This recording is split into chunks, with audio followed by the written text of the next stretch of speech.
Olá amigos, sejam todos bem-vindos a mais uma live do canal Falando de Guerra.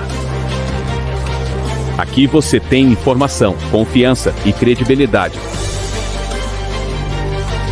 Sempre trazemos especialistas nos assuntos geopolíticos e militares. Desde já agradecemos a presença de todos vocês. Sente-se e prepare-se para assistir mais uma live em alto nível. Faça as suas perguntas e interaja conosco.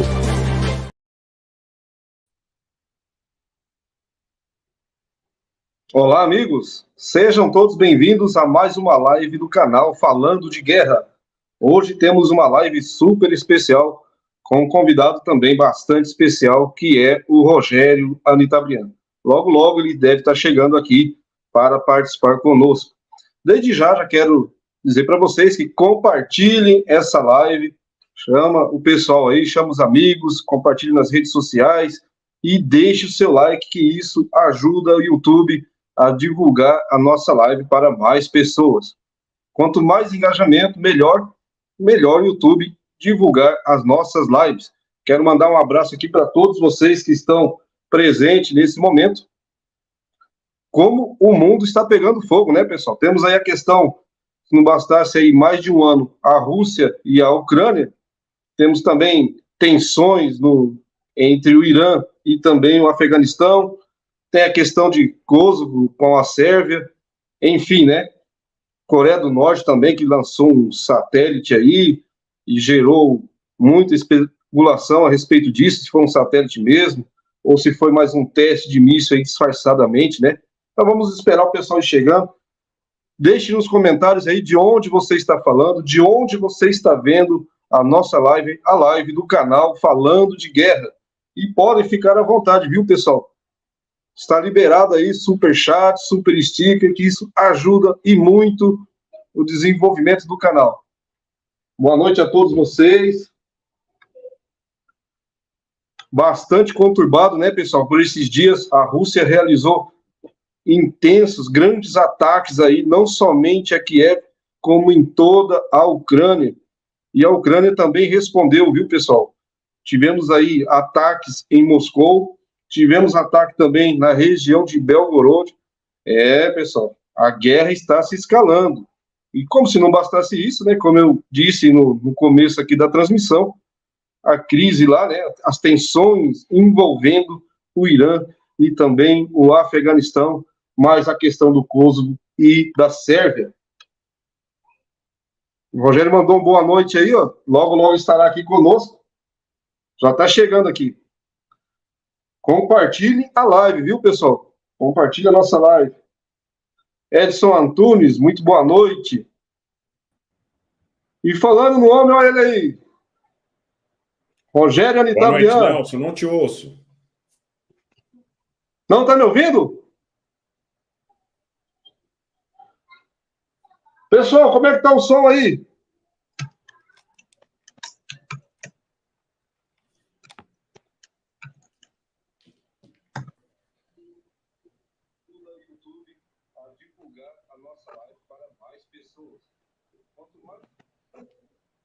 Está conseguindo ouvir agora, Rogério? Tá live, viu, pessoal? O som aí.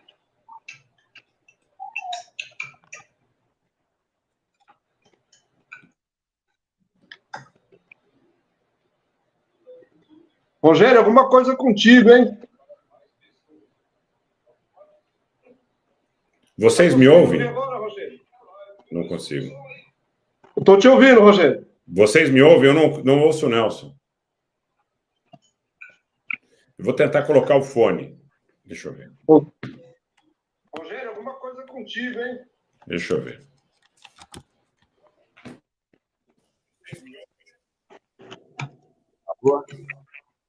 Oi. Agora sim, agora sim. Agora te ouço, Nelson. Desculpa, pessoal. Rogério, uma satisfação muito grande tê-lo conosco aqui. Pessoal, faz tempo que queria trazer esse homem aqui para participar de uma live conosco, engrandecer o nosso canal. É uma honra muito grande. Mas a agenda do Rogério, a gente sabe que é muito cheia, muito compromisso, né, Rogério? E eu estava falando aqui na abertura que o mundo está pegando fogo, como se não bastasse a guerra da Ucrânia aí há mais de um ano. Temos as tensões envolvendo o Irã e o Afeganistão, temos a questão também aí do Nagorno-Karabakh e também o Azerbaijão, a Coreia do Norte, que agora há pouco aí lançou um satélite, muitos estão dizendo que foi um míssil disfarçado.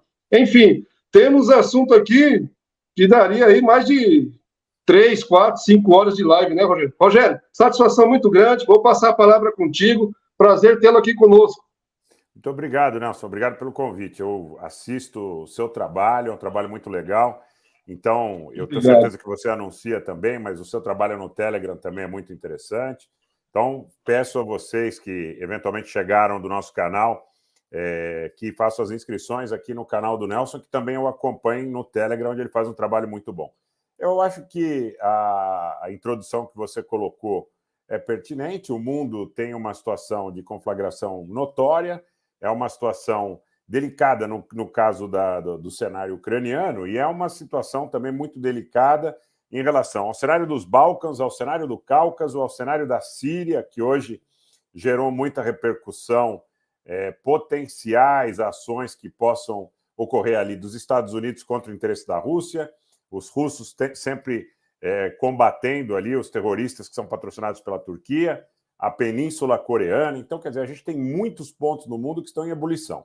E aí eu queria colocar como primeiro ponto, naturalmente sempre aberto às suas perguntas e ao do público, que tem total prioridade, mas que eu vejo uma situação especialmente importante em duas situações, na realidade. Em uma, a visita que o presidente de Israel está fazendo ao Azerbaijão. Começou hoje e que continua amanhã também, são 2 dias de visita, que para mim é muito importante, em relação às suas potenciais repercussões. Agora, mais importante do que tudo isso é que sinal, aquela reunião, aquele encontro da comunidade política da União Europeia, que acontecerá na Moldávia, e que está gerando já muitos rumores, e há uma expectativa muito grande em relação a fatos muito importantes que possam acontecer lá. Estou inteiramente à sua disposição e do público que nos acompanha. Mais uma vez, boa noite. Muitíssimo obrigado pelo convite.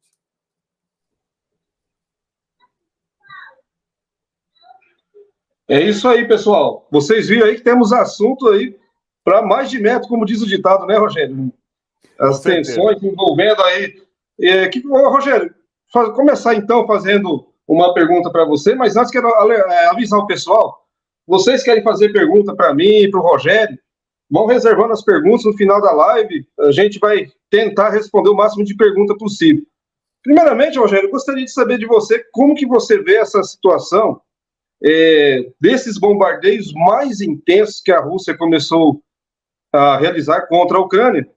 E uma particularidade, né? A Rússia não fazia muito uso de bombardear Kiev e a Ucrânia, de modo geral, de maneira diurna, sempre era mais à noite. Como que você vê esses ataques? Seria uma resposta ao uso por parte da Ucrânia dos mísseis de cruzeiro, Storm Shadow? Porque nós vimos, Rogério, primeiramente, né, num primeiro momento, a Ucrânia estava se defendendo ali com os mísseis antitanques, né, os Javelins. Depois a OTAN começou a enviar aí peças de artilharia, rebocadas, autopropulsadas, enfim, sistemas múltiplos de foguete. Depois enviaram aí os blindados e agora estão falando em enviar os caças, né? Já enviaram os mísseis de cruzeiro. Parece que a coisa está cada vez escalando e como um imã, né? Eu até fiz um vídeo a respeito disso, parece que a Rússia e a OTAN estão se atraindo aí para o campo de batalha. Como você vê essa situação toda, Rogério?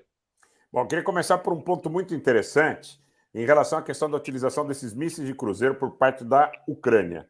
Eles têm, além dos Storm Shadow, eles têm alguns outros modelos que estão à sua disposição e que eles têm utilizado, inclusive lembrando dos Taurus da Alemanha. Então, eles têm material fornecido pela Grã-Bretanha, tem material fornecido, eu tenho aqui um pequeno inventário, uma informação que circula em fontes abertas nas redes sociais, mas são fontes múltiplas. Eles têm operação da Grã-Bretanha, do Reino Unido, da França, da Grécia, da Itália, da Alemanha, da Espanha, da Finlândia, da Polônia e da Turquia. Então, quer dizer, um estoque razoavelmente grande, de algumas centenas, eu diria de alguns milhares de mísseis de cruzeiro já em posse dos ucranianos. Isso é estimado com base, inclusive, em dados que são fornecidos pela própria OTAN e pelos membros que muitas vezes acordam pacotes de ajuda que são publicamente divulgados. Bom, em relação ao Storm Shadow, estima-se que já tenham sido entregues cerca de 820 a 850 unidades, independente de quantos já tenham sido usados. Eu observei nos últimos dias que os aviões de reconhecimento da OTAN, que sempre operaram no Mar Negro desde antes do início do conflito, estão hoje mais voltados à observação do Mar de Azov. E essa observação do Mar de Azov, no primeiro momento, me gerou a expectativa de que fossem ocorrer ataques contra a frota russa estacionada naquela região. Mas até aqui têm sido atacadas as infraestruturas russas que guardam, que armazenam munição, que têm ali as suas posições também de infantaria, têm sido atacadas por esses mísseis de cruzeiro. Resposta russa. A resposta russa tem acontecido com dois objetivos. Eu quero crer, uma em função de um dado objetivo desse perfil de ataques e outra para mitigar a tão propalada contraofensiva. Todo mundo diz, a contraofensiva vai acontecer agora, vai acontecer na primavera, já era para ter acontecido.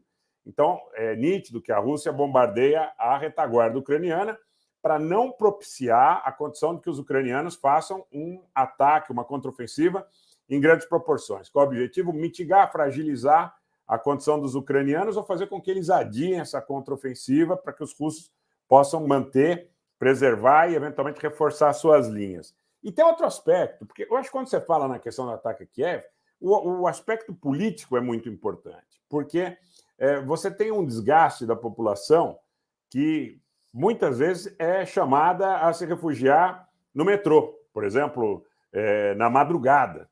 E em relação a ataques que ocorram durante o dia, eu quero crer que eles visem também a verificar a condição em que se encontram as defesas aéreas ucranianas. Também foram muito aprimoradas, mas também foram muito castigadas pelos ataques russos, tanto com drones, como também com mísseis de cruzeiro, da sua aviação de guerra estratégica a partir do Mar Cáspio.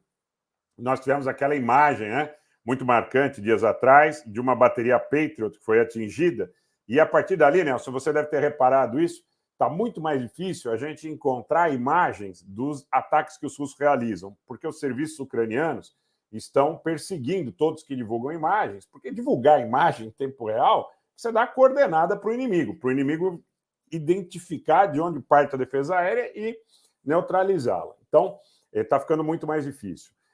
A fala do presidente Putin hoje, no sentido de que os ataques que ocorreram contra Moscou poderiam ser uma resposta dos ucranianos em relação à destruição do quartel-general da inteligência militar ucraniana, que teria ocorrido nos últimos dias, também me chamou bastante atenção.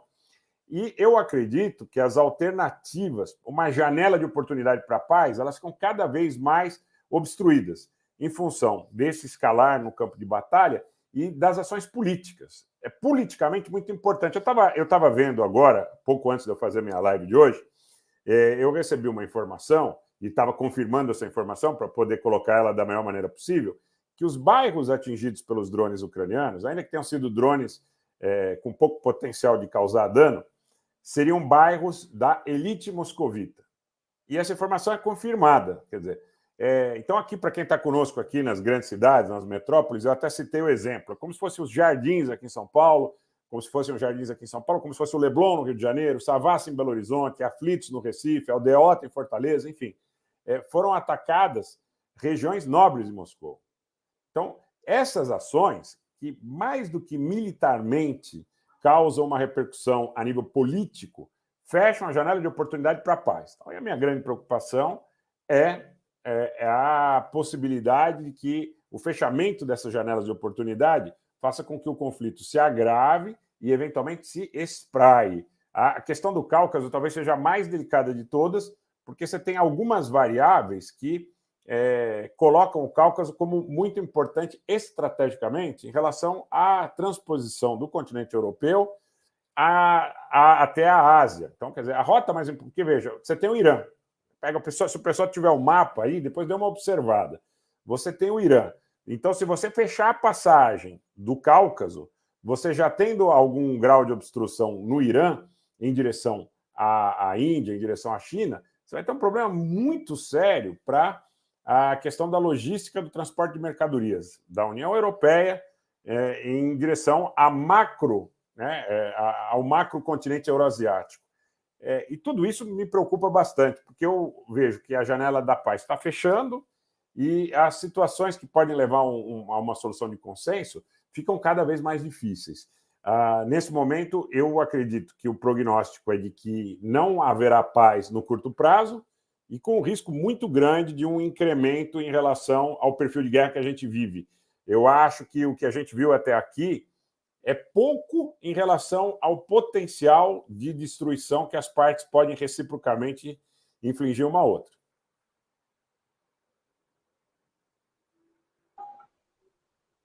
Muito boa explanação, Rogério, e ótimas informações aí que você trouxe, né, a respeito também da quantidade de mísseis de cruzeiro que foram fornecidos à Ucrânia, né? Não foi uma quantidade tão baixa como muitos pensavam, né? Sim, e dizem, existe a possibilidade, né, isso no campo do rumor, que existam outros tipos, né, de mísseis de cruzeiro fornecidos que não tenham sido revelados, principalmente em relação aos Estados Unidos, porque os Estados Unidos têm muito cuidado em relação a isso, em relação à sua opinião pública, em relação às chamadas organizações multilaterais, principalmente porque sabe, e nós já vimos isso no curto prazo recente, no passado recente, que esse tipo de material pode ser utilizado contra a Rússia, especificamente com suas fronteiras internacionalmente reconhecidas. E isso é uma situação cujos desdobramentos podem levar a cenários muito mais perigosos. Esse caso dos Storm Shadows foi assumido publicamente por parte da Grã-Bretanha. A entrega foi assumida publicamente. Num primeiro momento, eles falaram em cerca de 200 unidades. Num segundo momento, falaram em 200 adicionais, seriam 400 unidades. O que dizem os quadros oficiais fornecidos pelas agências ocidentais é que seriam, nesse momento, já entre 820 e 850 unidades. E aí, aproveitando o gancho, eu queria aproveitar a oportunidade para dizer o seguinte, que no começo da guerra, Nelson, você lembra que as partes, de lado a lado, né, tanto aqueles que diziam que a Rússia perderia o conflito muito rapidamente, que a Rússia ficaria sem munição, como outros que muita gente dizia também que a Ucrânia ia perder a guerra em 48 horas ou 72 horas. Exatamente. Os próprios norte-americanos, Rogério, diziam isso, né? Muitos analistas acreditavam nisso. Exatamente. E se falava muito, de parte a parte, em restrição à capacidade de renovação dos estoques de munição.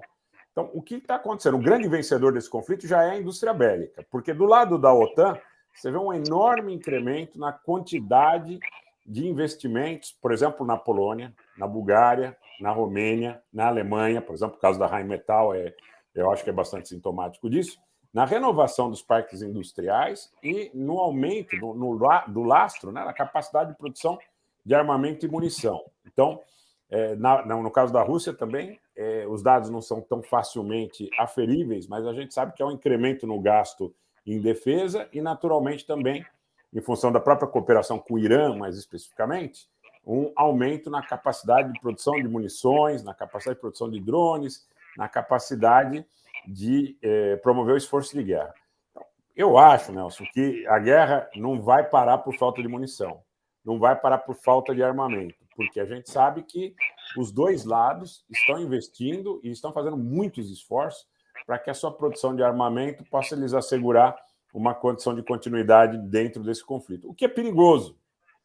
O que é perigoso, porque recentemente, quando algumas lideranças mundiais falaram na possibilidade de um esforço de paz, muito se disse no sentido de que isso seria impossível sem que uma solução global fosse dada com anterioridade. Eu vejo de forma contrária. Eu acho que só vai haver possibilidade de paz se houver, em algum momento, uma parada, um cessar-fogo, em termos bem concretos, para que as pessoas possam começar a conversar e talvez essa diplomacia tenha que ser feita pela chamada diplomacia de aproximação, que quando você tem um terceiro interveniente, mas se isso não acontecer, existe sim o risco do conflito ficar muito grave e em algum momento ele ser potencialmente nuclear.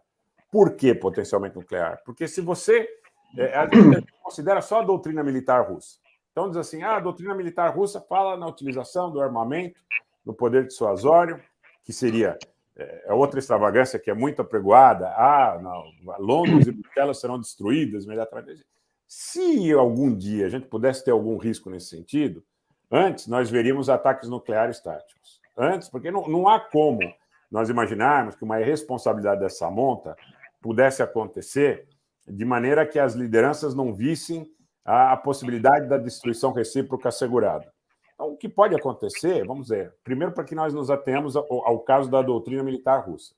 A Rússia está na iminência de uma derrota ou de uma invasão ao seu próprio território. Ela vai usar primeiro o armamento nuclear tático. Se ela não tiver uma disruptura na cadeia de comando e controle militar e também político, civil. Tá? Aí, vamos olhar o outro lado, que muita gente também não comenta nada sobre isso. Para o Biden, para o Stoltenberg, para as autoridades ditas ocidentais que suportam o esforço de guerra ucraniano, eles dizem que não há solução que não seja a derrota da Rússia. Então, vamos supor que eles estejam na iminência de uma derrota. Eu também não vejo com bons olhos a possibilidade de que eles digam, ótimo, tudo bem, a gente desiste, a gente assina um acordo com o Putin e vai embora. Aí é possível que quem faça o emprego de um armamento nuclear tático em uma concentração de tropas, em uma concentração de infantaria, sejam os Estados Unidos ou, eventualmente, a própria Grã-Bretanha, como estando mais próxima, desde o início, aí, pelo menos politicamente, do governo ucraniano, por incrível que possa parecer, mas, sim, a Grã-Bretanha está mais próxima de Kiev, desde o Maidan, do que os Estados Unidos. Muita gente fala, a Vitória Nuland esteve lá, então os Estados Unidos são os grandes precursores. O grande gerente, inclusive, sob o ponto de vista da inteligência militar, no caso da Ucrânia, é a Grã-Bretanha. Não só pela proximidade física, mas porque, historicamente, se a gente for resgatar, até no período soviético, os esforços para conseguir, de alguma forma, algum tipo de benefício no convívio com as lideranças de Kiev, com as lideranças ucranianas, com as dissidências antissoviéticas, era sempre dado pelo MI6, sempre antes da CIA. E isso foi assim até o período da dissolução da União Soviética. Então, é possível que os britânicos, na iminência de uma derrota, na perda de uma zona de influência muito próxima, eles optem por utilizar um armamento nuclear tático. Então, existem riscos de utilização de armamento nuclear tático, ainda que seja difícil mensurar percentualmente, ainda que não seja um risco neste momento muito alto, mas existe o risco de parte a parte. Muita gente diz, mas se a Rússia estiver em vias de perder o conflito, ela pode lançar mão de um artefato nuclear. A Aliança Ocidental também não se vê na condição de perder esse conflito. Os dois acham que são capazes de derrotar um ao outro. E aí a diferença que eu vejo mais nitidamente materializada é a capacidade de operação dos serviços especiais. Nas operações encobertas, nas Black Ops, nas operações de sabotagem, que os serviços ocidentais têm feito contra a Rússia, não só dentro da Rússia. Eles têm feito essas operações também nos oblastes hoje contestados, em Zaporídia, em Kherson, no Donbas, e houve aquele assassinato, por exemplo, da Daria Dugina, depois houve um assassinato de um jornalista, de um blogueiro, em um café, e tudo isso são operações encobertas, são operações de sabotagem, e como você bem sabe, Nelson, são células que já operavam dentro desse território, dessa zona de operação desse conflito, desde muito antes de 24 de fevereiro do ano passado. Então, esse é um aspecto que me faz pensar no seguinte: por que a OTAN fornece cada vez mais armamento à Ucrânia, sendo que ela enxerga a Rússia como uma potência nuclear e enxerga que seria, vamos dizer assim, inviável subjugar ou dominar uma potência nuclear com esse arsenal numa guerra convencional que levasse ela, por exemplo, à perda da Península da Crimeia? Porque, politicamente, você criaria um cenário de destruição, de decomposição dentro da Rússia. Então, eu tenho dito muito sobre isso, que, na minha visão, posso estar errado, mas, na minha visão, a ideia da OTAN de prolongar o conflito e, eventualmente, tentar derrotar a Rússia tem como cerne dessa doutrina, dessa estratégia, a questão das operações encobertas. Você está lembrado, dias atrás, o pessoal falou na possibilidade, o vice-chefe da inteligência militar ucraniana, de assassinar o Putin. Sim, foi falado. Eu não veria, quer dizer, não é fácil para eles conseguirem esse objetivo. Claro que você tem toda ali uma operação de proteção por parte dos serviços especiais russos. Mas eu acredito que o objetivo maior da OTAN é promover, via operações encobertas e de sabotagem, a desestruturação da cadeia de comando e controle russo. Porque só assim você derrota uma potência nuclear. Porque você ganha, vamos dizer assim, a possibilidade de alongar o perfil de uma guerra convencional e sabe que, se você for exitoso nessa guerra convencional, você não vai ser submetido a um ataque nuclear. Como você faz isso? Destruindo a liderança, criando cisão dentro da liderança do inimigo. E eu vejo que esse é o máximo esforço que a OTAN realiza. E, claro, em consonância, em concertação com os serviços USBU, com os serviços ucranianos, em concertação com o MI6. Muita gente acha que o Erdogan é aliado muito próximo do Putin. Na realidade, são estruturas de poder próximos a um e próximos a outro que têm negócios. Mas eu quero crer que a inteligência turca também opera sob o guarda-chuva da inteligência da OTAN, porque o oficialato turco é tudo kemalista, 90% do oficialato turco é kemalista. Então, seria possível imaginar que esse oficialato kemalista, que tem nitidamente uma vinculação com os interesses de Washington, de Londres e de Tel Aviv, estivesse operando contra esses interesses, eu tenho muita dúvida em relação a isso. Agora, negócios entre aquele clã que está próximo ao Erdogan e setores que estão próximos ao Putin, que talvez sejam exatamente aqueles setores que o Prigozhin critica quando ele fala na elite russa, né? Eu acredito que aí eles têm negócios. Há uma briga muito grande por manter operacional, por exemplo, o corredor dos grãos.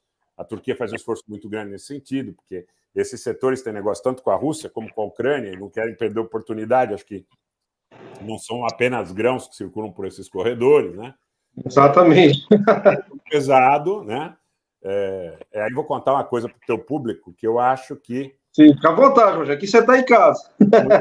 Muito bom. Eu vou contar uma coisa aqui para o seu público. O presidente Bolsonaro fez uma visita ao presidente Putin, por ocasião já de uma situação bastante delicada em relação ao cenário desse conflito.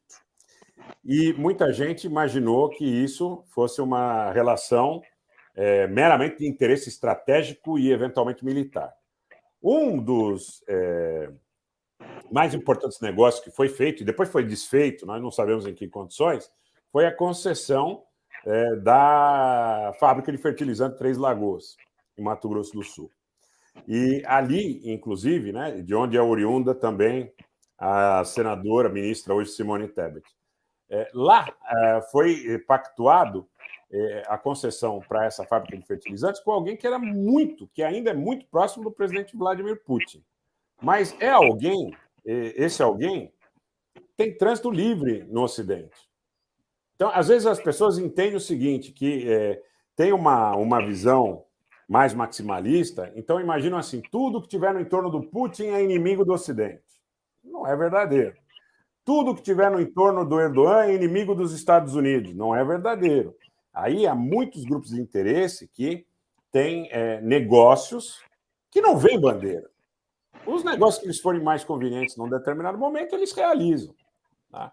Então, são negócios. Eu lembro que uma das primeiras pessoas que eu entrevistei publicamente no período dessa guerra foi a cônsul Carolina Bernardes, cônsul da Rússia em Belo Horizonte, Minas Gerais. E ela falou alguma coisa que eu cito reiteradamente nas minhas lives. São negócios. Né? Ninguém faz ou deixa de fazer negócio a priori com isso a nível de relação interestatal porque tem uma simpatia pela bandeira, porque tem uma simpatia ou uma empatia entre as lideranças. Isso pode até facilitar, né? Mas não é, vamos dizer assim, a situação que preconiza a realização do negócio. Quer dizer, você tem que ter alguma coisa que interessa para outra parte, e é uma relação de negócios, é uma relação de interesses. Essa visita que o presidente Bolsonaro fez, vou reiterar, foi muito pouco divulgado pela mídia, mas se você pesquisar com cuidado, você vai encontrar. Falava sobre negócios, dentre eles, talvez o mais importante fosse efetivamente o de fertilizantes. Houve essa concessão para a fábrica de fertilizantes de Três Lagoas, no Mato Grosso do Sul, e esse negócio foi rompido a posteriori em função de situações aí que eu desconheço. Se especula muita coisa, mas aí eu não gosto de trabalhar na seara da especulação. O negócio foi rompido e a aliança, basicamente, também, vamos dizer, perdeu um pouco do impulso, perdeu um pouco do elan, tanto que não houve, talvez, um empenho ou uma oposição por parte do interesse da própria Rússia em relação à eleição brasileira. Isso também era uma outra coisa que era difundida de maneira talvez até irresponsável, porque, vide a posição hoje do governo brasileiro em relação aos BRICS, você pode perceber que não havia indisposição da candidatura do presidente Lula em relação aos BRICS. Muito se preconizou, a candidatura do presidente Lula vamos dizer, é uma candidatura instada, incentivada pelo Ocidente, pelo Biden, pelo Macron. Você tinha muito desse discurso, né? Tentando replicar o que eram os interesses da eleição dos Estados Unidos, entre democratas e republicanos. Alguma coisa parecida pode acontecer nessa seara, mas o Brasil é muito grande. O Brasil tem nuances próprias, o Brasil tem interesses próprios. Então, não é bem assim como em alguns setores foi apregoado. Quer dizer, que havia uma réplica da eleição entre Trump e Biden no Brasil. O Brasil tem muitas nuances diferenciadas, o Brasil tem muita gente vinculada aos setores de exportação, tem muita gente vinculada não apenas ao agronegócio, mas à siderurgia, à petroquímica de segunda geração, aos compostos petroquímicos. Se você olhar hoje para a balança comercial do Brasil, ela está com viés de alta maravilhoso, está com uma curva hiperascendente. Isso independente de questão de governo, mas o Brasil tem uma janela de oportunidade ímpar nesse momento. Você imaginou, Nelson? Tem sanção da Rússia para a Europa e para os Estados Unidos, da Europa para a Rússia, da Europa para o Irã. Aí você tem toda essa disputa entre Estados Unidos e China. E o Brasil, teoricamente, faz negócio com todo mundo. Nós não temos indisposição com ninguém. Então a gente tem uma vantagem, além de ter a vantagem em relação ao setor, ao agronegócio, ao setor sucrocoleiro, ao setor da siderurgia, ao setor de matérias-primas e commodities em geral, de não beneficiadas. Infelizmente, deviam ser beneficiadas, mas a maioria das nossas exportações hoje declinaram as exportações com produto de valor agregado já há cerca de 35, 30 anos que vem declinando. Porque a gente tem que construir matriz tecnológica, esse é um ponto importante. Agora, eu acho que se abre uma oportunidade para isso, que a gente vai ter receita nessa balança, se a gente gerir essa diplomacia com competência, para que nós possamos fazer a reversão dessa receita em investimento de matriz tecnológica. Outra coisa, por exemplo, hoje, 20 militares chineses chegaram ao Brasil, ao mesmo tempo que nós recebemos visita de militares dos Estados Unidos. Então, eu sou daqueles que acham que a gente deve fazer como a Índia. A gente deve receber ambos, sem problema. Então, essa predisposição... Eu sempre admirei isso na Índia, porque eles fazem negócio com o mundo todo, eles não estão nem aí para paçoca, né? Se você gosta da ideologia tal, eles não estão nem aí com isso.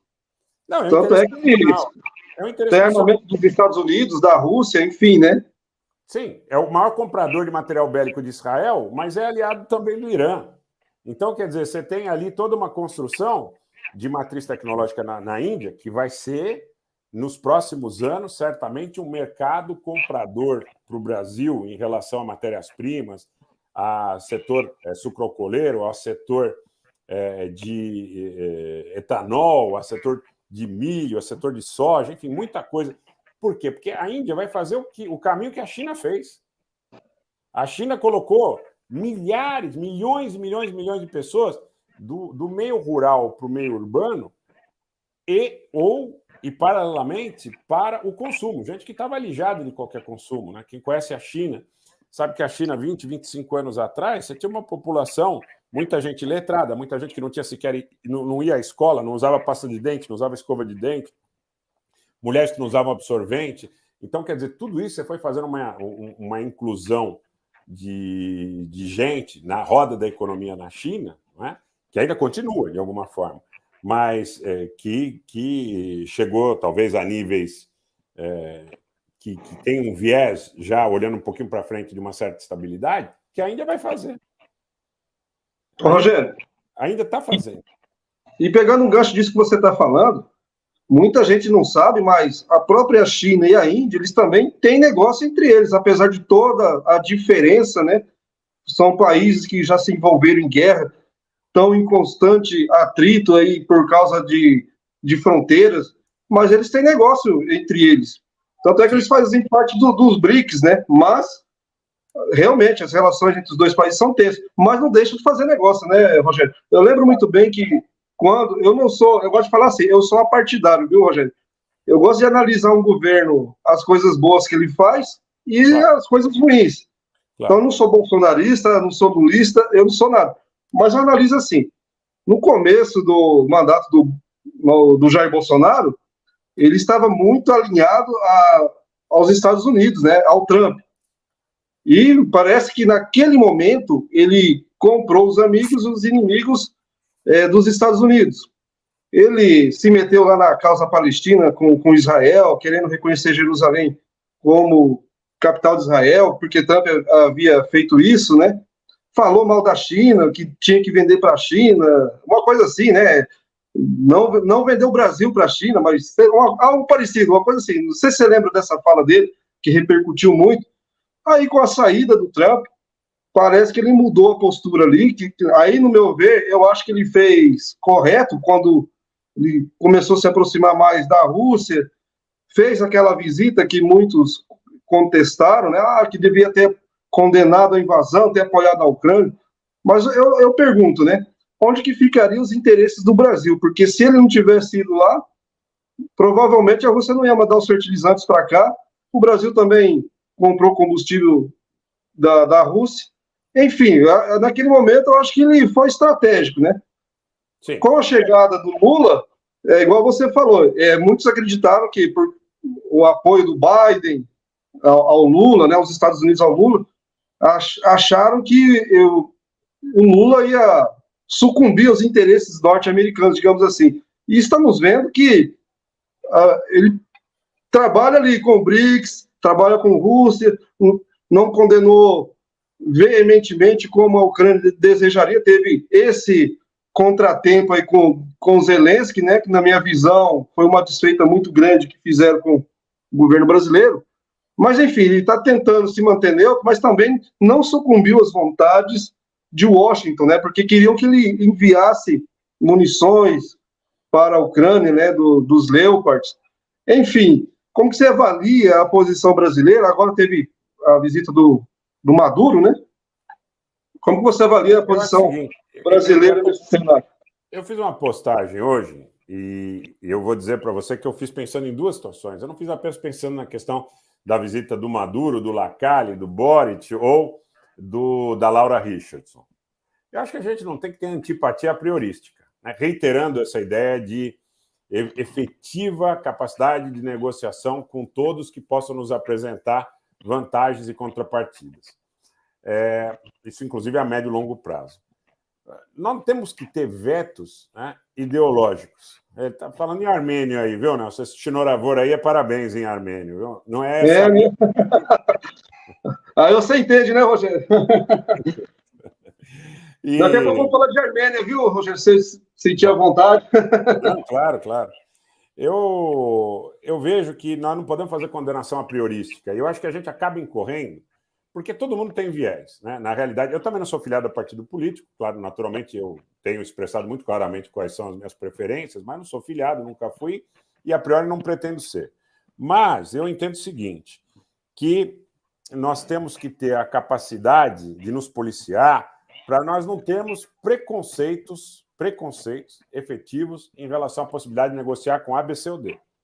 Se tiver capacidade para oferecer algo de importante para o Brasil e for interessante, sob o ponto de vista das contrapartidas, não me preocupa o fato de ser dos Estados Unidos, de ser da Rússia, de ser da Alemanha, de ser da França ou de ser da China.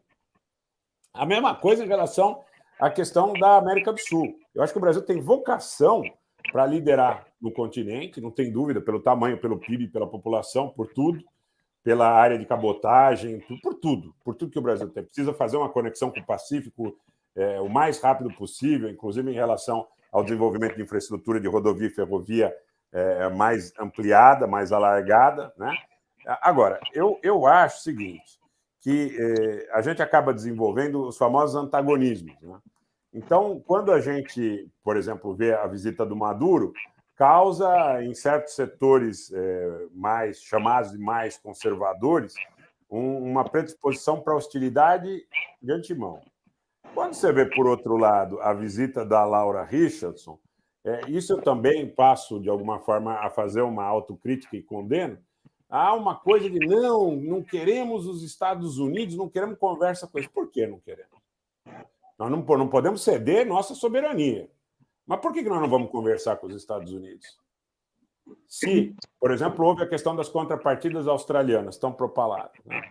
Vamos conversar. Agora, claro, se eles não tiverem nada para nos oferecer, nós não podemos ceder, né? No sentido de, por pressões econômicas, políticas, ou, enfim, por caminhos obscuros, ceder a essas tentações. Não podemos. Agora, não podemos rechaçar a visita de ninguém, nem dos militares chineses, nem dos militares dos Estados Unidos. Nós temos que ter essa capacidade de promoção de interface de acordo com o que interessa para nós, para o Brasil. E eu vejo que a sociedade fica tão polarizada que ela já vê de antemão, por exemplo, o Maduro como um bandido, como um vilão, uma parte da sociedade. Outra parte da sociedade fala, não, todos os militares dos Estados Unidos que vierem devem ser rechaçados. Eu acho que a gente tem que encontrar um ponto de equilíbrio nessa relação. Porque nós não somos parte da guerra. Tem muita gente que acha que nós não somos parte dos BRICS, nós não somos parte da OTAN, então nós temos que ter uma posição de alinhamento automático com a Rússia. Porque se a Rússia ganhar o mundo, nós vamos ter o Jardim do Éden, ganhar a guerra, nós vamos ter o Jardim do Éden no mundo. Espera aí, o problema do Brasil é um problema do Brasil. Claro que a gente não tem que hostilizar a Rússia em nenhuma instância, porque a Rússia é parceiro comercial, que a gente tem trocas, a gente tem uma relação de associação no Banco dos BRICS, no Banco de Desenvolvimento, olhando para frente, aí, eu acho que esse Banco dos BRICS aí é um caminho bastante alvissareiro, porque podem surgir trocas que nos levem... Obrigado, analista militar. Obrigado, viu? Desculpa, Rogério, esse é um parceiro nosso também. Boa. Ele tem um canal. Pessoal, vamos se inscrever também no canal do Analista Militar. Boa. É um canal que está crescendo. Desculpa. Pessoal, e o Analista Militar aqui inaugurou o Superchat. Vamos fazer as honras aí, né, Rogério? Vamos incentivar o canal. Ó, live de alto nível. Boa. Mandem superchats que ajuda o canal, inclusive o algoritmo, a divulgar o canal. Eu estou aí com 164.400 aproximadamente inscritos. Já tem um tempo. Nos últimos 30 dias, eu estava dizendo até na live hoje, cresceram cerca de 900 inscritos. Então, não sei se é um shadow ban, se é o que é, mas eu não sei se mudou alguma coisa nos algoritmos. E parece que não mudou. Mudou, Rogério, mudou bastante.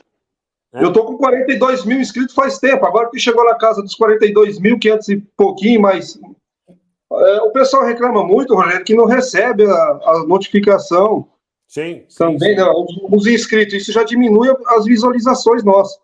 Mas eu creio que muita gente se inscreve também e esquece de ativar o sininho aí, não recebe. Tem também, mas tem muita gente que reclama que está inscrita e quando vai ver lá já não está mais inscrita e tem que fazer de novo. Exatamente, reclamaram isso.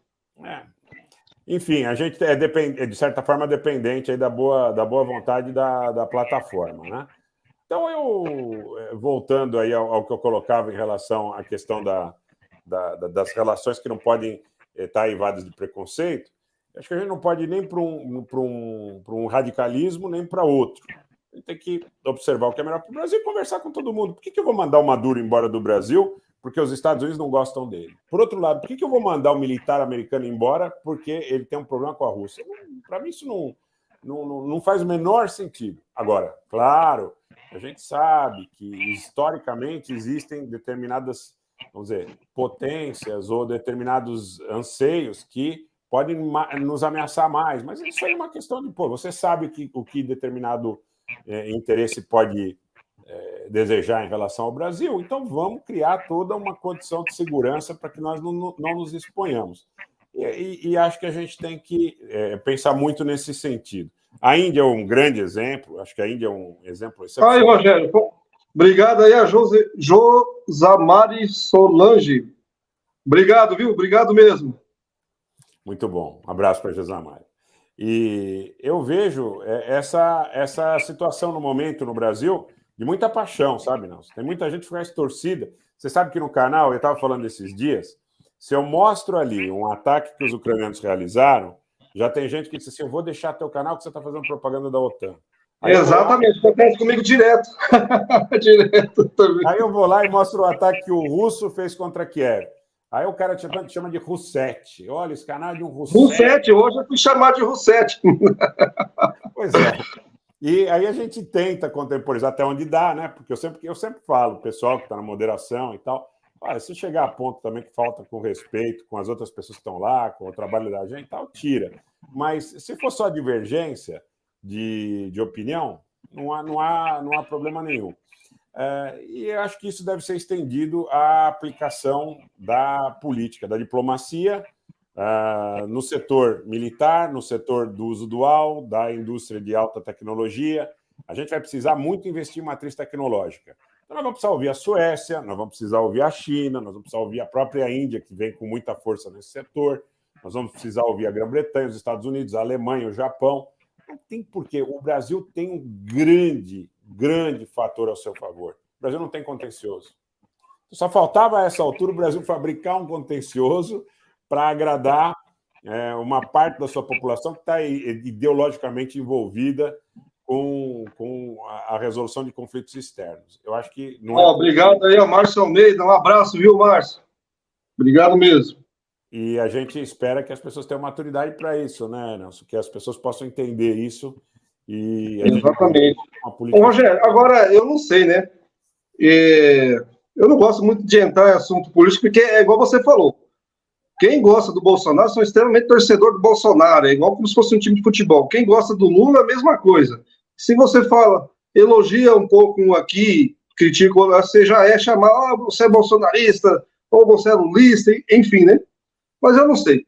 Eu tenho uma impressão que se o Donald Trump tivesse ganhado as eleições no lugar do Biden, a postura do Bolsonaro seria completamente outra, seria aquela que ele vinha mantendo no início do governo, né? Tipo, meio que comprando os amigos e os inimigos dos Estados Unidos. Você lembra dos navios iranianos que tiveram no Paraná e não queriam nem abastecer os navios, né? Trouxeram um carregamento aqui para o Brasil, que eu não lembro exatamente, acho que era ureia. Aí os caras sem combustível não queriam abastecer os navios para ir embora. Olha que absurdo, Rogério. Por causa que os Estados Unidos iam sancionar a Petrobras, isso e aquilo, sabe?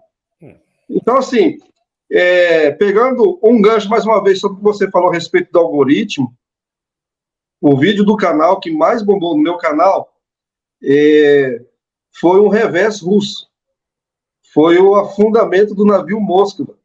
Rogério, por Deus está no céu. Eu não fiz nada de diferente naquele vídeo, nada. Na maioria dos meus vídeos, como aqui em casa é muita gente, eu não tenho um estúdio, muitas vezes não dá para me gravar com a minha voz. Aí eu uso essas vozes sintéticas, né? Faz uma narração do vídeo. Utilizei isso daí. E você acredita que esse vídeo viralizou, Rogério? Foi o maior vídeo do canal em todos os tempos.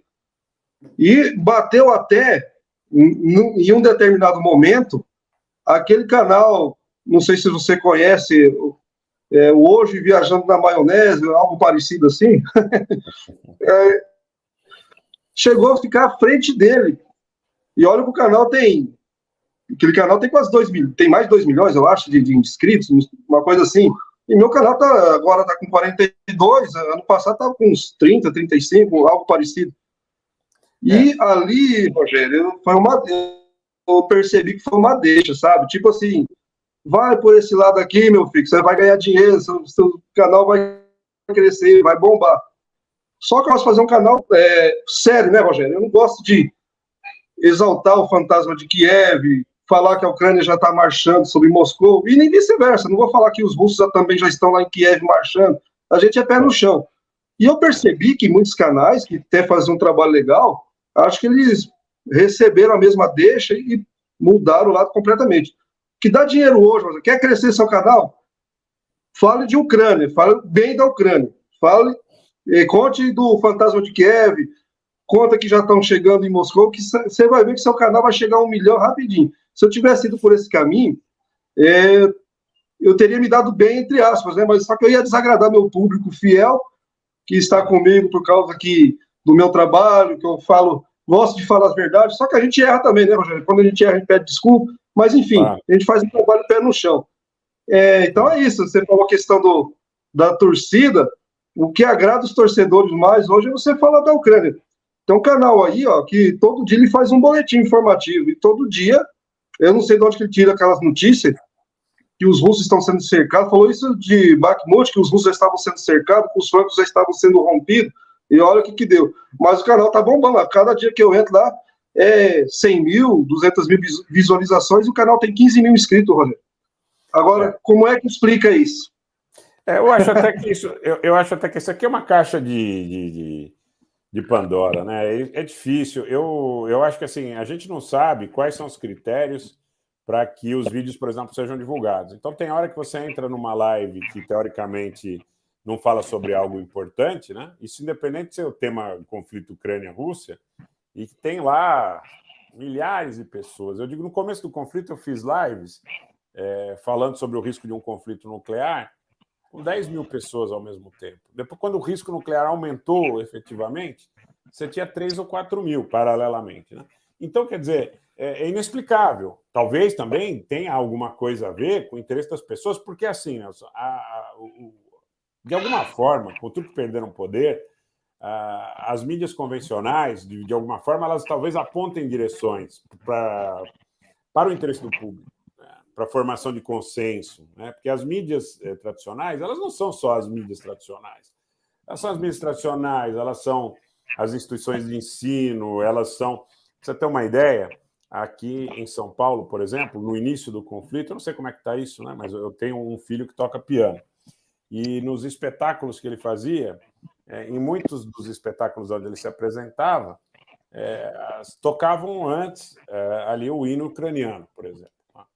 Então, quer dizer, você vai formando um certo sentimento na sociedade pautado nesses formadores de opinião. Eu acho que no Brasil, de modo geral, não foi bem assim, porque, por exemplo, na Argentina, aqui do lado, no Chile, em Portugal, na Espanha, na Alemanha, na França, nem se fala, na Itália, mas existe um sentimento majoritariamente pró-ucraniano. No Brasil, eu não vejo isso. No Brasil, eu vejo que, talvez por uma série de conjunturas, inclusive derivadas até da própria participação do Brasil nos BRICS, você tem muita gente simpática ao esforço russo.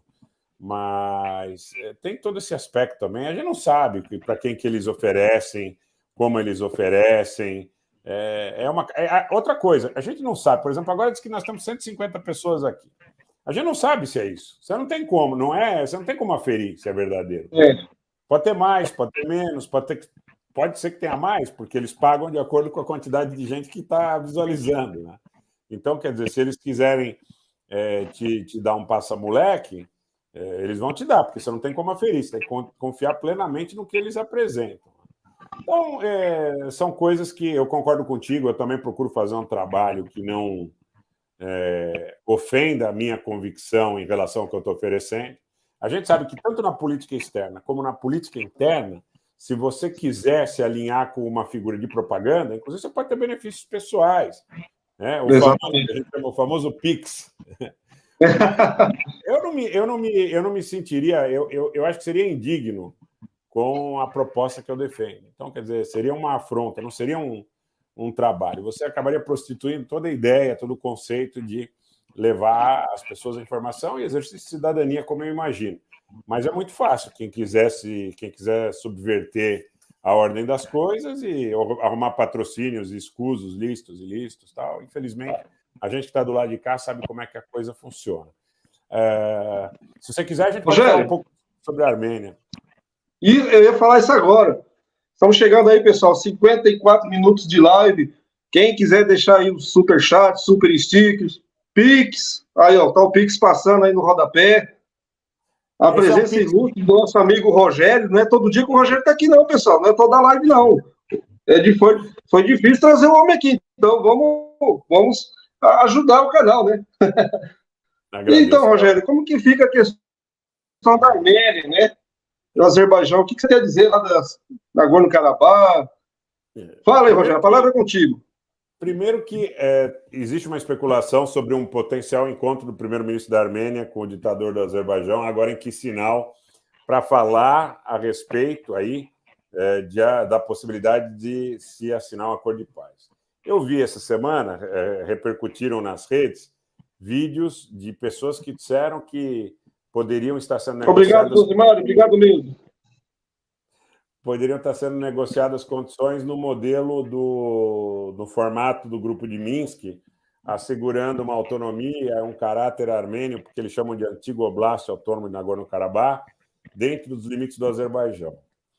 Então, veja, é o seguinte, primeiro, a Armênia, a República da Armênia hoje, ela não tem autoridade nem legal, nem de nenhuma natureza, até pelos acordos tripartites de 9 de novembro de 2020, para ceder a República de Artsakh para o Azerbaijão.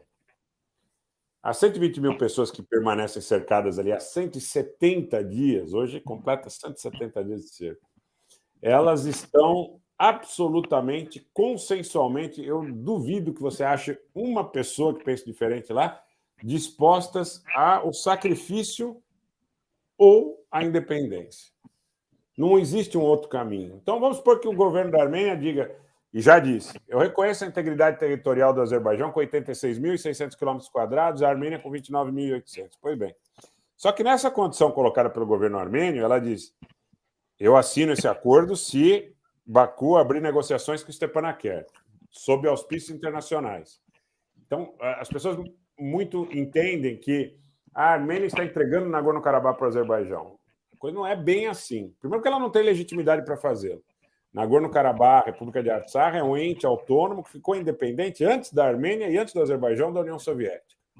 Claro que havia a ideia de criar uma possibilidade material de união com a República da Armênia. Mas isso, ao longo do tempo, foi suplantado pela dificuldade sob o ponto de vista do direito internacional. O que as resoluções da ONU dizem, porque muitas vezes o Azerbaijão diz que há resoluções da ONU favoráveis à sua tese em função da questão da integridade territorial, né? Porque o Stalin fez essa grande bobagem, entregou um território armênio de séculos. Uma bagunça, né, Rogério? Total, entregou lá para... Porque qual era a ideia dos soviéticos? Os soviéticos queriam criar uma identidade soviética.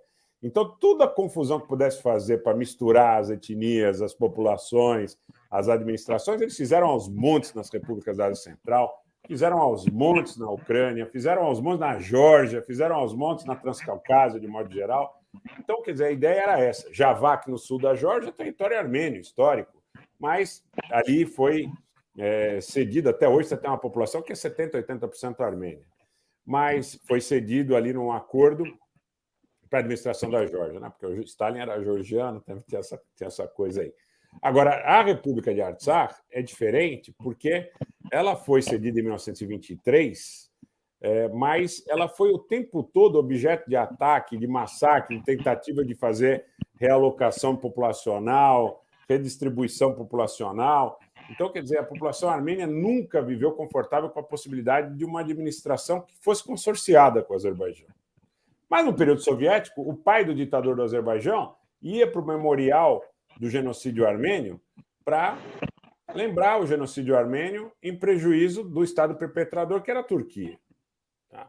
Então, essa coisa que inventaram também, que a Turquia e o Azerbaijão, que são duas nações e um Estado, essa coisa, isso aí é uma grande bobagem, né? Porque isso é uma conveniência política de momento. Ô, Rogério, que a Armênia, aquele episódio ficou conhecido como o primeiro holocausto, né? Sim. Lá atrás, antes mesmo do holocausto que foi amplamente difundido aí, ocorreu lá, começou com a Alemanha, já tinha ocorrido lá atrás com o povo armênio, né? Sim, sem dúvida. E inclusive, meus antepassados são egressos desse genocídio. Alguém perguntou aí, Rogério, se você tem descendência de armênio. Total. Então, eu sempre falo que eu sou armênio por jus sanguinis e brasileiro por jus solis, né? Então, por direito de sangue e por direito de solo. E aí muita gente pergunta, mas você é armênio ou brasileiro? Eu sou armênio e sou brasileiro. Então, nesse aspecto, um por jus solis, outro por jus sanguinis. E eu vejo o seguinte, que A população armênia, de um modo geral, né, algumas pessoas disseram, mas não haveria necessidade pela Constituição, pela lei, que um acordo desse tipo passasse não só sob os auspícios do parlamento, como de um plebiscito e tudo mais.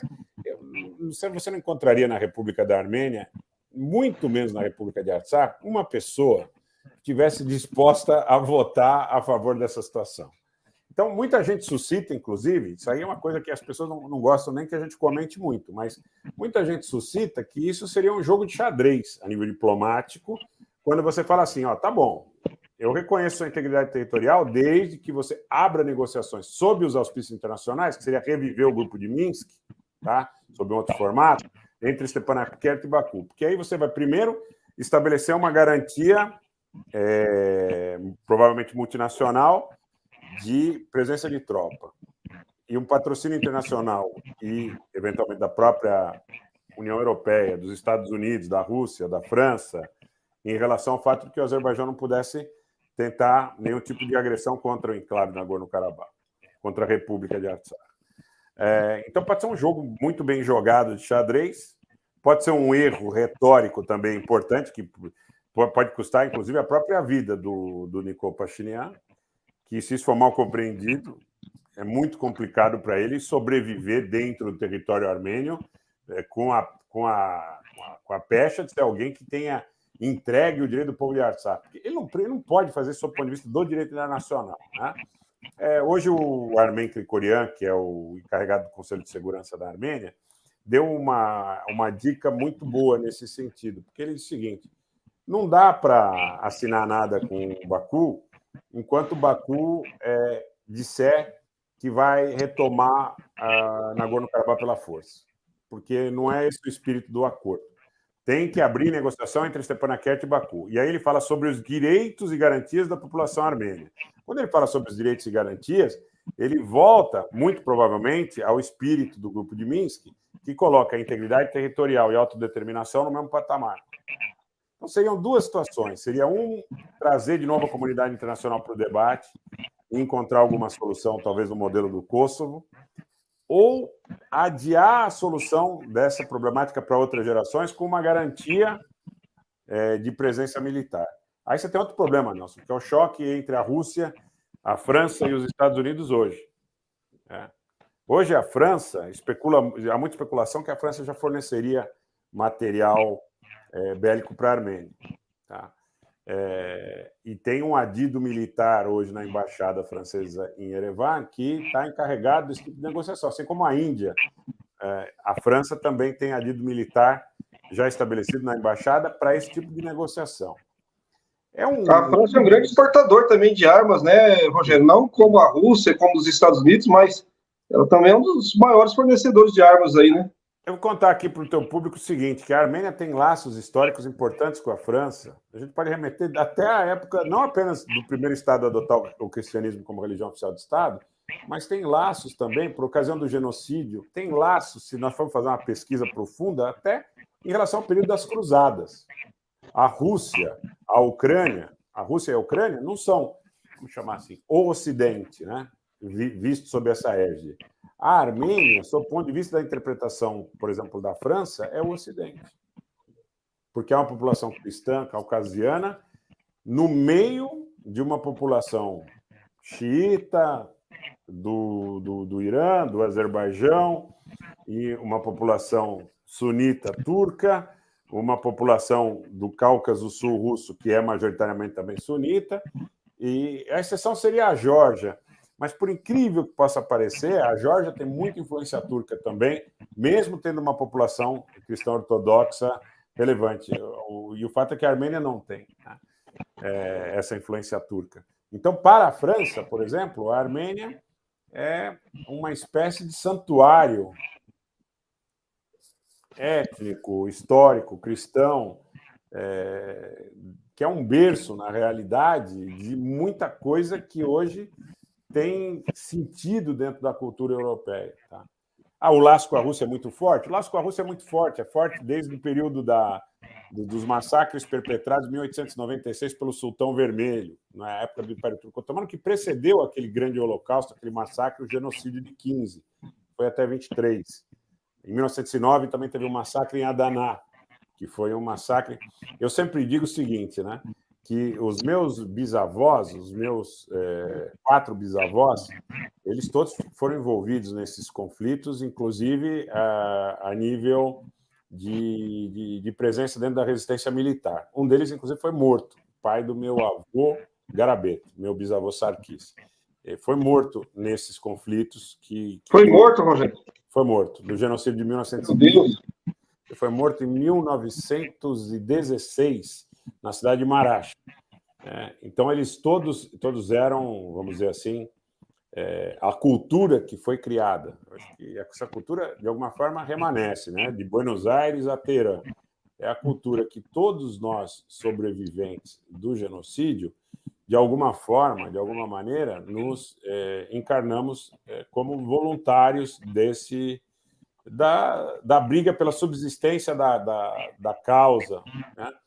Que nos é muito cara. Então, eu vejo assim, a preservação, do ponto de vista da língua, do ponto de vista da religião, do ponto de vista familiar, enfim, é uma briga e tanto. Agora, eu acho que esse é um momento muito delicado também, só para fechar a ideia, o Azerbaijão está num momento muito difícil, porque o Azerbaijão, com essa visita do presidente de Israel, ele tem uma dívida com Israel pelo apoio que Israel deu na agressão de 2020, e pelo armamento que Israel vendeu para o Azerbaijão desde aí de 1994, foi cada vez mais profundo esse envolvimento, mas ele tem, do outro lado, o Putin e o Raisi pressionando para empurrar a fronteira sul da Rússia para o norte do Irã, ou seja, passando pelo Azerbaijão. Se o Aliyev entrega essa concessão das ferrovias, se ele facilita a relação dele com o Irã, para que a Rússia e o Irã tenham uma via...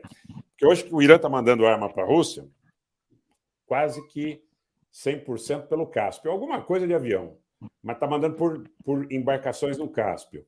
E a Rússia tem uma preocupação muito grande com essa questão em função do aumento da... Porque ali no Cáspio você tem cinco nações ali, com o aumento da influência eventualmente ocidental. Tem o Turcomenistão, onde Israel também abriu uma embaixada, né?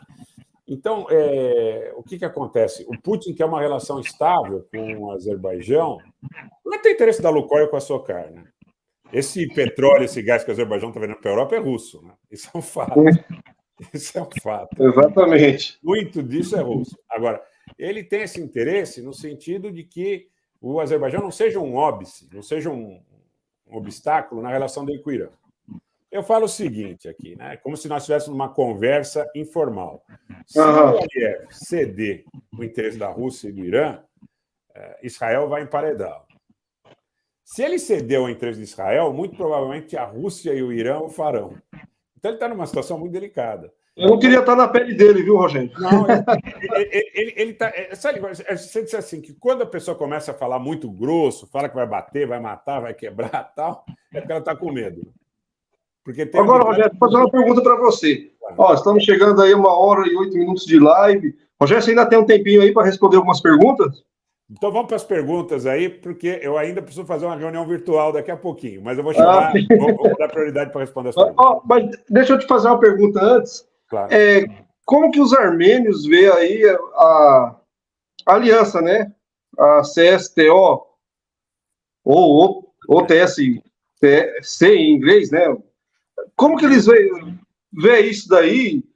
Se eles se sentem abandonados pelos russos, né? Porque eu ouvi alguém lá dentro, algum político armênio, falando sobre isso na época que estava gerando essas novas tensões, né? Já tinha passado aquele conflito, aí agora, há pouco tempo atrás, teve um novo entreveiro ali e quase culminou em uma nova escalada. Aí algum político lá armênio falou que se sentiu abandonado e cogitaram até em sair da aliança. Como que você vê essa aliança e como que você acha que os armênios também veem isso?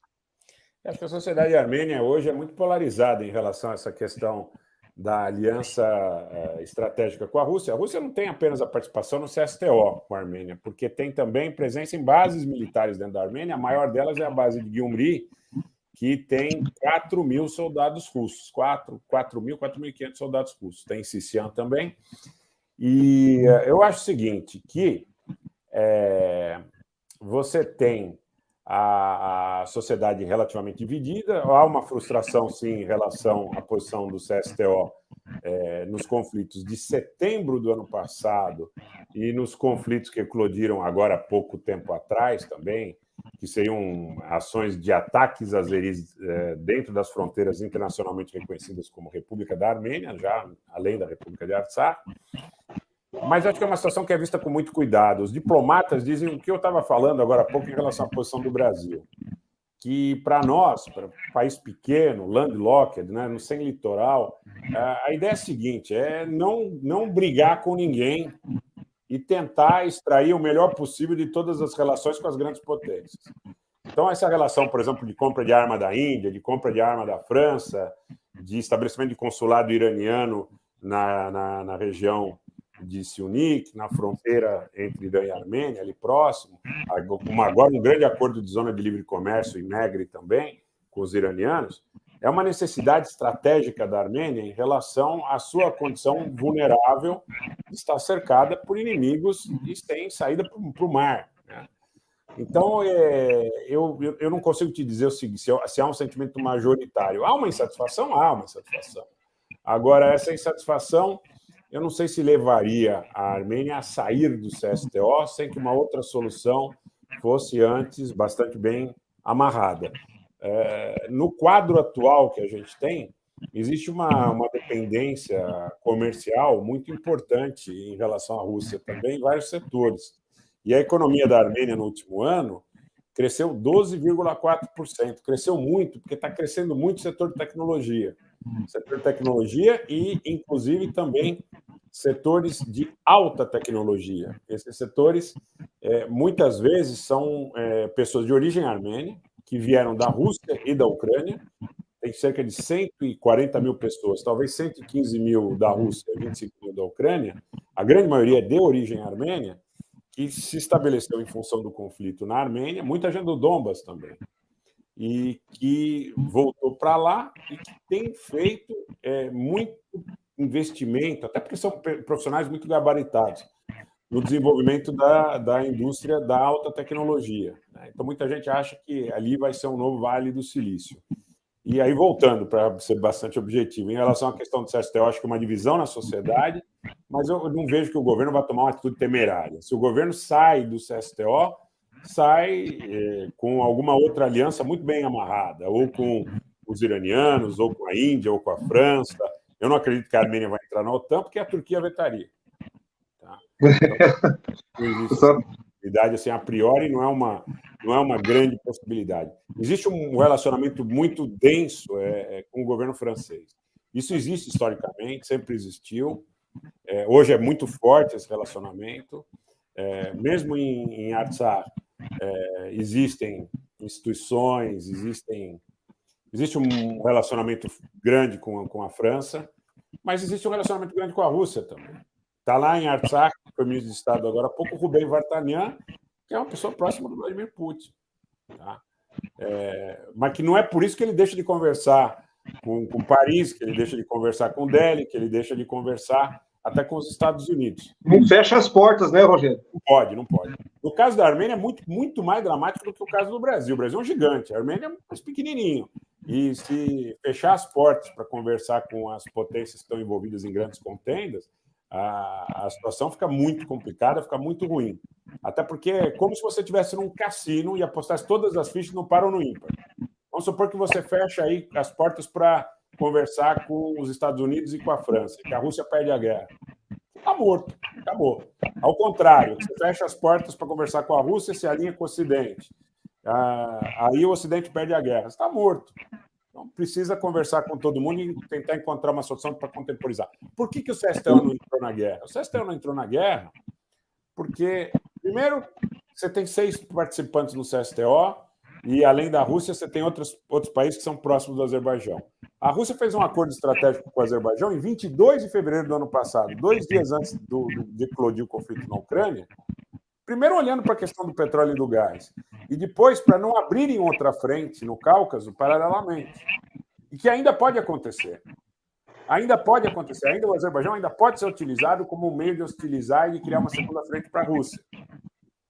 Mas se isso, vamos dizer, acontecesse, haveria praticamente, inevitável a ideia, que praticamente haveria um reconhecimento automático de Artsakh por parte da Rússia. Se, porventura, o Azerbaijão fechar com o Ocidente, né, a coisa seria nesse termo. Se, porventura, o Azerbaijão fechar as portas para o Ocidente, é possível que o reconhecimento venha de Paris. Então, precisa tomar muito cuidado. Esse é um jogo... Geopolítica é uma coisa muito complicada, né, Rogério? Porque temos a Turquia, que não se dá nada bem com Israel, né? E que apoia o Azerbaijão. E Israel também apoiando o Azerbaijão. E geopolítica é muito complicado, né, Rogério? Agora sim. Pergunta aqui para você, Rogério. Pode falar isso aí, depois se você quiser responder essa pergunta aqui, tá? Tá. A Turquia, só assim, eu quero colocar assim, a Turquia, ela, para o público interno do Erdogan, ela é inimiga de Israel. Mas a inteligência turca opera junto com a inteligência israelense. Então, contra o PKK, por exemplo, e também, desde muito, contra... Você teve guerra civil no Líbano, por exemplo, né? Isso é interessante. Mas você teve guerra civil no Líbano, a maior parte dos partidos armênios, o Líbano tem uma comunidade armênia gigantesca. A maior parte dos partidos armênios cristãos estavam na guerra civil libanesa do lado de grupos muçulmanos. Então, e os turcos sunitas, principalmente de Trípoli, ali no Líbano, alinhados com Israel. Vocês viram, pessoal, que informação importante o Rogério trazendo, ó. Repete de novo aí, Rogério. A inteligência turca trabalha junto com a israelense. Quem buscou o Abdallah Öcalan na África foi a inteligência israelense. A inteligência israelense pegou Abdallah Öcalan na África, líder do PKK, e entregou para a Turquia. Olha só, tá vendo, pessoal? Live de altíssimo nível, informações importantes sendo trazidas aqui para o nosso público. Rogério, após a conquista de Bakhmut, você acredita que os russos irão avançar em direção a Kramatorsk e Sloviansk? Eu acho difícil, Zé Edson. Sabe por quê? Porque os russos sabem que, nesse momento, o interesse maior deles é constituir 3 ou 4 linhas defensivas para evitar que a contraofensiva ucraniana possa ser exitosa. Então, quer dizer, você despender um esforço de tropa no sentido de uma posição de ataque, você sabe melhor do que eu, né, Nelson? Para você atacar, principalmente num terreno como é o terreno da Ucrânia, na região de Kramatorsk e Slaviansk, você precisa de 3-1. Eles não têm isso. Exatamente. Precisa de um efetivo muito grande. Você precisa de 3-1. Quem ataca precisa de 3-1. Esse aqui é uma concepção, vamos dizer, estruturante da ação de atividade de ataque. E tanto é que, por exemplo, na guerra de Artsakh, mesmo na agressão de 2020, o Azerbaijão disse que perdeu 3 mil homens. Mas eles têm lá 10 mil famílias cadastradas como pensionistas do conflito, né? Eles não falaram a quantidade real de vítimas, provavelmente, porque a sociedade ia reclamar muito. Né? E para os russos também agora, né, Rogério, mais importante que continuar avançando, eles têm que consolidar ali Bakhmut, reforçar as linhas defensivas, né, fazer o trabalho de limpeza, que é limpeza, para quem não sabe, vasculhar literalmente ali casa a casa, prédio a prédio, tirar as possíveis armadilhas que os ucranianos deixaram para trás. Enfim, tudo isso é custoso, é penoso, é estressante, não é algo simples de se fazer. Engenharia também, um trabalho de engenharia violento que eles precisam consolidar para poder construir as linhas de defesa. Então, assim, eu acho que não. Agora, aí volta, né? Aí eu vou fazer um pouco papel de advogado do diabo. Aí tem canais, que eu também não vou entrar na seara, não vou citar nominalmente, que dizem que os russos chegam em Kiev a hora que eles querem. Eu acho que também não é assim. Não é assim. A guerra acabou, os russos chegam em Kiev a hora que eles quiserem. Eu acho que não é assim. Claro, as pessoas esquecem, Rogério, que a Ucrânia fazia parte da União Soviética, tem toda a doutrina, as táticas dos treinamentos russos, equipamentos russos, povos ali, co-irmãos, né, como se dizem, são guerreiros, os ucranianos são guerreiros, você vê os ucranianos combatendo e são guerreiros, não é uma coisa que seria, né? Sim. Não, com certeza. Rogério, um grande questionamento faz por que da Rússia não realizar um ataque às bases dos Estados Unidos em território sírio e utilizando os militares sírios? Utilizar os militares sírios para atacar as bases norte-americanas. Eles não têm interesse nisso. Não têm interesse nisso pelo seguinte: primeiro, porque eles acham que, em algum momento, os Estados Unidos tenderiam a desembarcar da aventura síria, porque a presença dos Estados Unidos na Síria não é só por causa do poço da Phillips Conoco na margem do rio. Eles estão lá também, Nelson, porque eles tinham um grande projeto, que era um projeto de bombear petróleo e gás da Arábia Saudita pelo território sírio. Então, o objetivo realmente era derrubar o Assad e criar lá gasodutos e oleodutos que passariam da Arábia Saudita para o território sírio e também do território sírio em direção à Europa, passando pela Turquia, naturalmente. E eles não conseguiram. Então, o governo sírio imagina que, em algum momento, eles abandonem essa aventura. Porque o que eles estão fazendo lá hoje, eles estão mantendo uma posição que custa caro para eles, e estão exportando petróleo sírio, estão roubando petróleo sírio, na verdade, né? Falando português, claro, né, Rogério? Português, claro, para a Turquia. Né? Então, quer dizer, eles pegam petróleo da Erzor e mandam por caminhões. Vira e mexe, os russos atacam esses comboios de caminhões. Mas, nesse sentido, eles estão um pouco menos hostis nesse momento. O que os russos têm atacado muito são esses grupos pró-turcos que estão no entorno da zona de Idlib, dessa região que lá atrás, no sonho de uma possível desintegração da Síria, o Erdogan pensava em ocupar esses territórios efetivamente. Essa tal insurreição síria de 2011, ela começa em Idlib, né? E começa em Idlib com os turcomanos, que são uma população turquificada, que tinha muita vinculação com a inteligência turca. A inteligência turca estava muito forte dentro de Idlib, e aí eles começaram, assim, a dizer que aquilo eram manifestações pacíficas populares, né? Todo mundo de AK-47 e tal, uigures, chechenos, ingushetes, e lá, Nelson, morreu muito armênio, porque eles destruíram muitas igrejas armênias, muitos monumentos. Em Kessap é uma cidade na fronteira da Síria com a Armênia, na província de Latakia, cuja população era 100% armênia.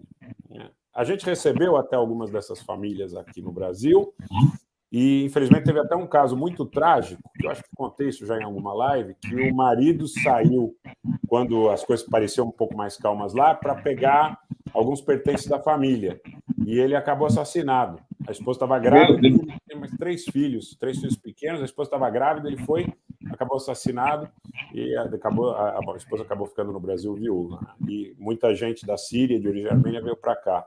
Agora tem reconstrução de muita coisa, sabe? Eu, domingo, conversava com uma pessoa que, inclusive, veio de Alepo. Recentemente, ele dizia: é incrível a energia que o povo sírio tem para reconstrução. Cenário de grandes combates, né, Rogério? Alepo, né? Alepo, Hasaka, Deir Zor, a própria região de Kamishli, aquela região ali. Damasco nem se fala, né? Alepo tinha uma coletividade armênia também gigantesca, né, depois do genocídio. Mas toda aquela região tem história armênia, tem cruzes armênias no deserto, feitas na pedra, tem ossadas de armênios que foram massacrados no genocídio, muitíssimas igrejas, clubes, associações, enfim, tem uma vida muito pujante ainda daquela comunidade, foi vítima desses ataques desses terroristas sunitas, aí, patrocinados pela Turquia, né? Nada contra os sunitas, tem muitos sunitas que são meus amigos, é bom que se frise, mas aquela característica de grupos como a Al-Qaeda, como o ISIS, essas coisas todas aí que é incrível, né, Nelson? Esses caras apareceram todos cheios de tanques, cheios de do nada, né? Como que... Ninguém viu, né? Ninguém viu nada. Você não pode sair de casa e ir até a esquina que as câmeras de monitoramento te pegam. E ali, quer dizer, é brincadeira, né? Dá tempo de responder algumas perguntas, Rogério? Vamos para a última, por favor, Nelson, se possível. A última. Vamos ver. Essa aqui, ó. Boa. Levi Freitas. Qual a resposta russa prevista para os ataques em Moscou hoje? Está se escalando, né, Rogério? Teve ataque em Belgorod, mais uma vez, e teve ataque também em Moscou. Não estão cruzando muito as linhas vermelhas que Putin havia traçado. Como que você analisa tudo isso aí, Rogério? O que você acha que vai ter de consequência? Eu acho que Obrigado, Levi. Se a gente imaginar, Levi, uma consequência previsível, é ataques a alvos da inteligência ucraniana, porque o pressuposto essas ações aconteceram, seja o ponto inicial do lançamento dos drones, algum país báltico, como foi suscitado, seja de forma mais, sei lá, arriscado até dizer isso, mas seja alguma coisa que aconteceu nos arredores de Moscou. Tá? É possível que você tenha células ali que tenham feito o lançamento desses drones. São drones de fácil manuseio e que causam pouco dano, muito provavelmente carregam poucos explosivos. Então, o dado era mais psicológico. Eu acho, Levi, que a resposta mais previsível são objetivos da inteligência ucraniana. E até o Putin falou, quando ele falou sobre, olha, nós vamos promover represália, e eles já estão fazendo uma represália que é baseada num ataque que nós fizemos contra um quartel-general da inteligência deles nos últimos dias, né? Sem citar e elaborar em que cidade, em que situação e tal. Eu acho que é muito provável que isso aconteça contra alvos da inteligência ucraniana. Essa é a minha expectativa. Eu também vou por essa linha, viu, Rogério? Então é isso, o Rogério acabou de responder aí a última pergunta. Eu quero agradecer aqui de coração todos vocês que estão prestigiando, tirar o tempinho aqui para assistir essa live, espero que tenham gostado. Agradecer aos novos membros do canal, as pessoas que contribuíram com superchat, super stickers. Rogério, agradeço muito a sua presença aqui, de coração, engrandeceu a nossa live, faz tempo que eu queria trazê-lo aqui. Vamos voltar. E vamos voltar mais vezes aí, viu, Rogério? Tem muito assunto, né? Você vê que do tempo que você fez sua live, já está correndo mais coisas aí sobre o negócio da Coreia do Norte, que dá para a gente falar mais para frente também, sim. Que vai virar disso daí. O Irã e o Afeganistão, não deu tempo da gente falar, mas vamos falar numa outra oportunidade. Rogério, muito obrigado mesmo, e a palavra está contigo, suas considerações finais. Espero que você tenha gostado de ter participado da live aqui no nosso canal. Muito bom. Bom, o primeiro trabalho do Nelson é muito bom, muito qualificado, também no Telegram, um trabalho muito bem feito. Então, recomendo para vocês que vieram aí das nossas redes que se inscrevam, que acompanhem, e espero que a gente possa repetir. E digo a vocês que eventualmente não conhecem o nosso trabalho, meu canal, Rogério Anitablian, com o meu nome, ajudem a divulgar o meu canal, o canal do Nelson, os bons canais que falam a respeito dessas questões internacionais, geopolíticas, de maneira responsável. Porque se for, gente, para vestir camisa e para fazer propaganda, eu acho que, assim, todo mundo tem direito a ter suas simpatias, suas predileções, mas a responsabilidade da gente que faz a análise e fala para milhares de pessoas é muito grande, né? Eu acho que para buscar como fonte de informação, você tem que buscar a fonte mais isenta possível, independente das preferências e das questões afetivas que os unam a essa ou aquela causa. Agradecer muito, deixar uma boa noite especial aí para cada um de vocês que nos acompanhou e que prestigiou. Não esqueçam dos likes, acompanhem nossas redes, Telegram, Twitter, tanto a minha como a do Nelson. E até uma próxima, pessoal. Muito obrigado. Pessoal, quem, por acaso, né, que eu duvido quem não conheça, quem não é inscrito no canal do Rogério, quem não for, por favor, vamos se inscrever no canal do Rogério, vamos prestigiar, vamos assistir as lives, vamos assistir os vídeos, né? Não pule aquelas propagandas, porque lá ajuda bastante nós. Então é isso aí. Um forte abraço a todos vocês e até a nossa próxima live. Rogério, mais uma vez, meu muito obrigado, viu? Até a próxima. Obrigado.